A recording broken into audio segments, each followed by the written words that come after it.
No politics today. Today we're going to talk about a cultural phenomenon that started in the 80s and is still going strong today. Cobra Kai.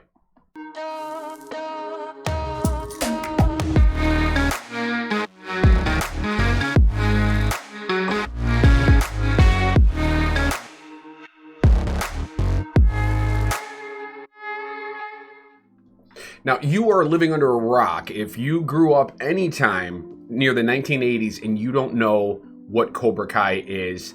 Originally, a series of movies called The Karate Kid with Ralph Macchio in the lead role and Pat Morita, who played his sensei, an Okinawan man named Mr. Miyagi.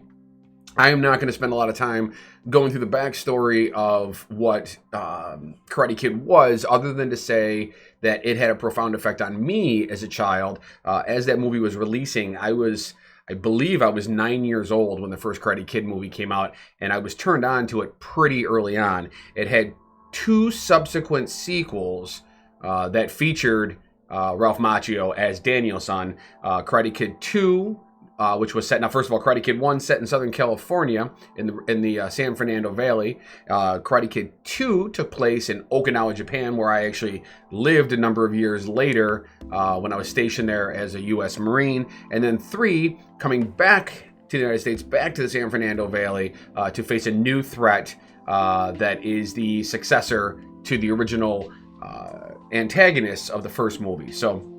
And then, of course, there was a reboot started Hilary Swank. Still had Pat Morita in it, but kind of a joke of a movie. And then many years later, Will Smith, which we're going to tie this back around in a minute, Will Smith's son was in a Karate Kid remake that actually featured judo and was actually set in China. So a little bit different as far as all that goes. I still to this day don't understand what the meaning was behind all that. But anyway, off on a tangent here. Going back to the original Karate Kid. So I remember very, very distinctly as a child watching that movie, and one of my very good friends, Dan, complete coincidence to Daniel-san, got into karate shortly after that and really made quite a life of it. I believe he still practices his karate today. And but it was a cultural phenomenon. I mean, everybody who saw these movies, everybody talked about these movies, and then when they were over, they just kind of went away. And many years later, they were kind of brought back. And the story behind how they were brought back is interesting. It started with a music video. And I could have spent a couple minutes researching this, but to be honest with you, I didn't have that much time to put into it. But there was a music video that was released several years ago featuring the actor who played Johnny Lawrence. Now, Johnny Lawrence was one of the antagonists in the movie. As a matter of fact, let me just get some information on him real quick. So Johnny Lawrence was part of a dojo called Cobra Kai.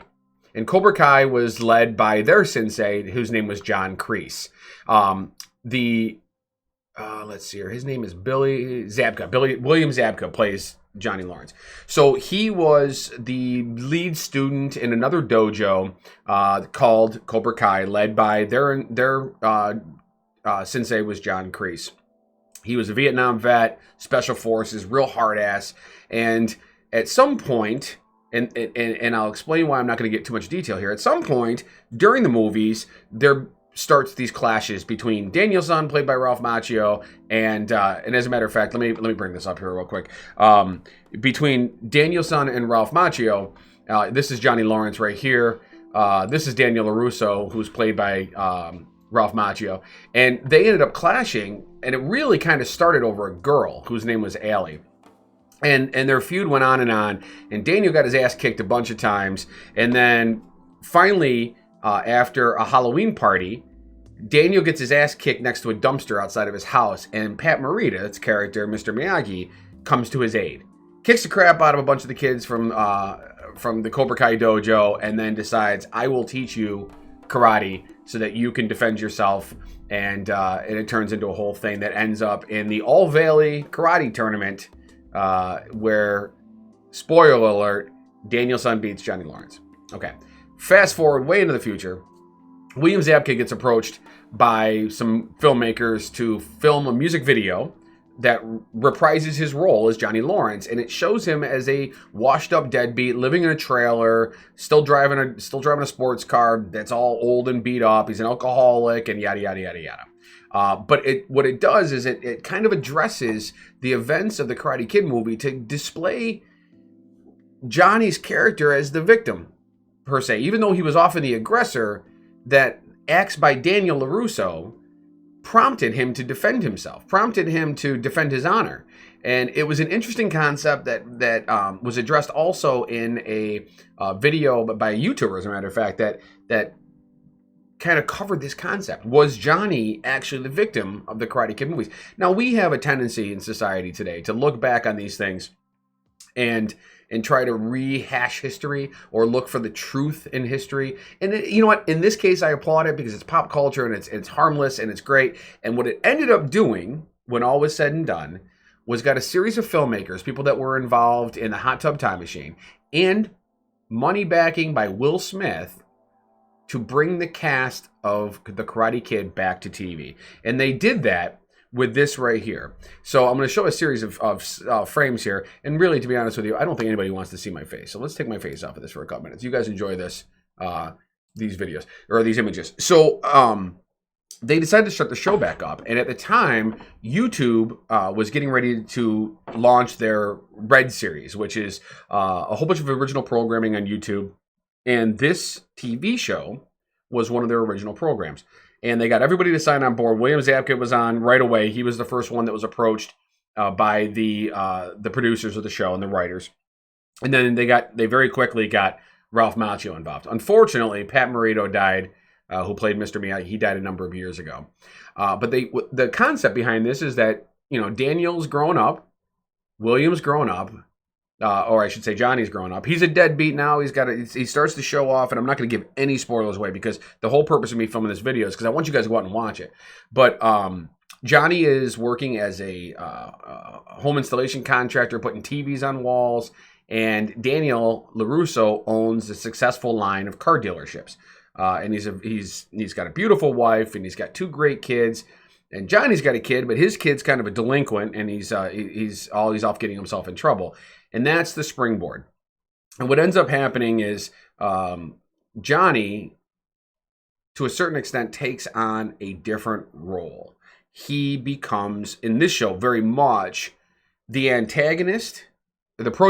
protagonist, if not the only protagonist. He certainly shares those roles with Daniel LaRusso. As the show progresses, it really, really fleshes out the complexities of their relationships.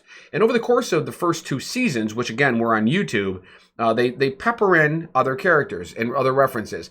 And without spoiling anything, John Kreese, who played the dojo, the sensei in the dojo of Cobra Kai in the original movies, he makes appearances back into it. And then at one point, YouTube decided to fold that YouTube Red thing, and they stopped making original programming, and in walked Netflix. And Netflix snatched that right up, and after a short hiatus, went on for a season 3, and it was absolutely amazing. You know, when you put that YouTube money into, that Netflix money into programming, they really hold back nothing. They go for the whole thing, and it was one of those things that I was turned on to it late. It was one of those situations where I was being contrarian, like I often am, especially with TV shows, and I was late to the party. But it hit Netflix, and all of a sudden, everybody was talking about it.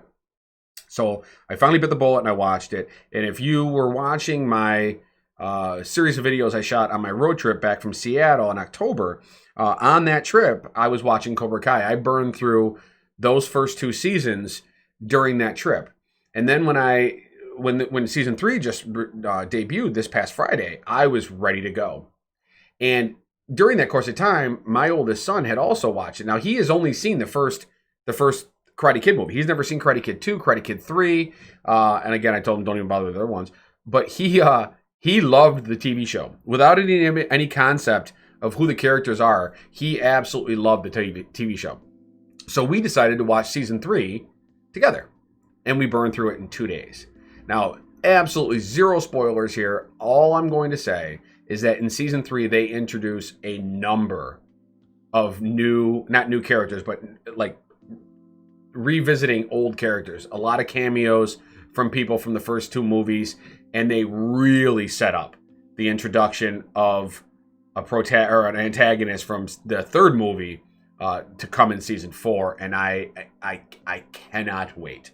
According to the Netflix people and kind of Netflix's history with making television programming, we're expecting to see season 4 to come out sometime in December of next year, if not into January of next year. It kind of runs right in line with what they normally do.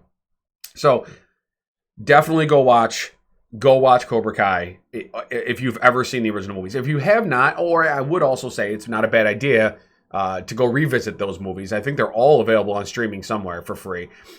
Go watch the original movies and then hit this show. It's very binge-worthy. I want to say it's 10 episodes each season, although maybe the first couple seasons were longer. Season 3 is definitely 10 episodes. It is... It doesn't take itself too seriously, but it covers very serious subjects.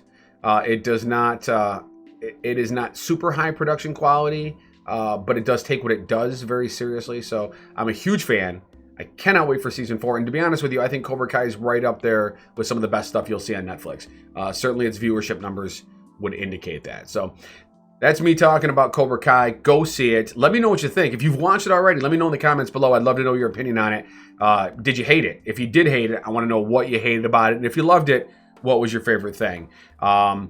Switching subjects real quick, and then we're gonna get off today's thing. First of all, if you have not subscribed to my channel, click below. Subscribe to the channel. Like this video too if you could for me. It really helps, but the subscriptions are incredibly important. I'm trying to build this channel. I know I took a break for a while, and that's not the smartest thing to do, but I really do want to build this channel back up. My weight this morning, because I said we were going to talk about that, my weight this morning was 214.1, which means I've gained 1.1 pounds from yesterday, but I do believe that yesterday was an anomaly because I don't know how the hell I would have lost 4.5 pounds in a single day unless I was completely dehydrated, which after a day of heavy drinking on Saturday is very much a possibility.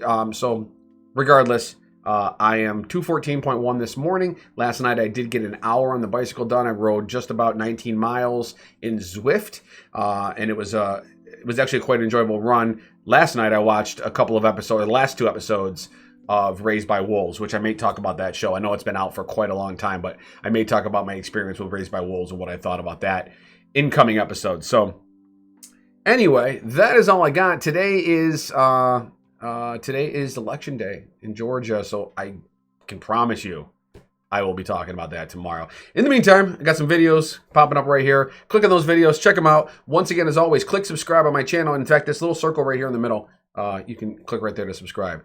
Thanks for watching today's episode of the Daily Octane. Have yourself a wonderful day, and we'll see you tomorrow for another episode.